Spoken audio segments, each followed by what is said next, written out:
Good morning mga boss. Sampay muna natin itong nilaban ko kahapon para matuyo. Hindi pa kasi ito ganong tuyo. So isasampay muna natin siya.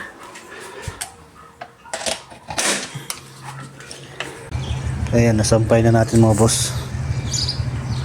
Patutuyuin na natin yan mamaya pagka uwi ni Mrs. Kukunin niya na yan. Tapos kain na tayo. Ay, sinain ni Mrs. kahapon. Ito yung niluto nating salmon. Initin lang natin mga boss.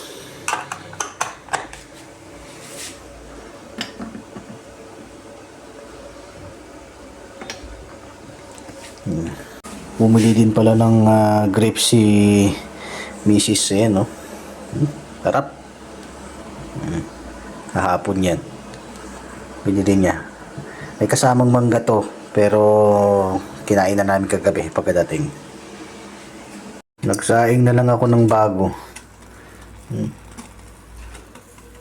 Kasi mamaya wala rin kakainin si Mrs. Gutom na yun. Ito, iniinit ko na. Hindi pa kumukulo. Tikim tayo nitong isang prutas mga bros. Gasan lang natin. Natin kung masarap ba. Tikman natin.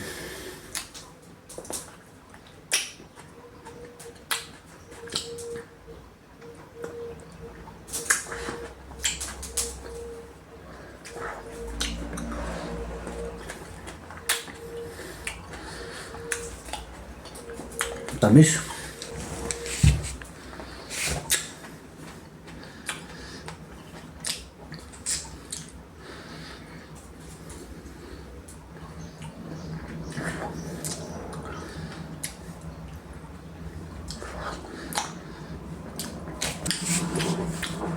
Masarap siya mga boss. Hindi siya maasim, hindi rin siya mapakla. Sakto lang, tamis niya. Kain tayo mga boss. Ito yung aking kanin na may konting repolyo at nilagyan ko ng sabaw. Ito naman ang ating sauce, toyo na may chili powder at ating salmon na niluto natin kahapon pa. Mainit-init pa oh. Muusok pa. Kain po tayo. Katapos ko lang kumain mga boss. Tikman natin tong salad na ginawa ni Mrs. kahapon. Ayan oh. Tikman natin. Lagay tayong konti. Konti lang. Titikman lang natin. Okay na yan.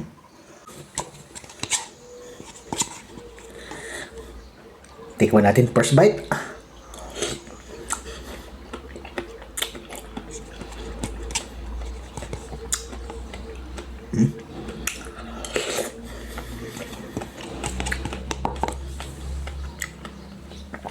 Sarap naman siya mga matamis.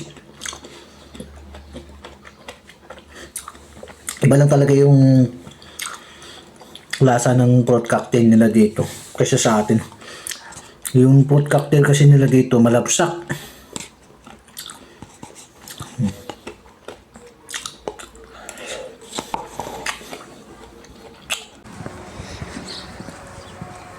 Ayun na nga mga boss. Dapat day off natin ngayon. Pero pinapasok tayo. Tuwing Sabado po kasi yung sarado ng Asian restaurant doon sa hotel na pinapasukan namin. Pero pinapasok nila tayo. Sa ibang restaurant tayo pinapa-duty. So siyempre tayo naman trabaho ang pinunta natin dito. So trabaho tayo kahit na gusto natin mag-day off. Nakakapanghinayang pero masarap din kasi pong mag-day off. So papunta tayo dun sa may namin mga boss. At tayo ng bus.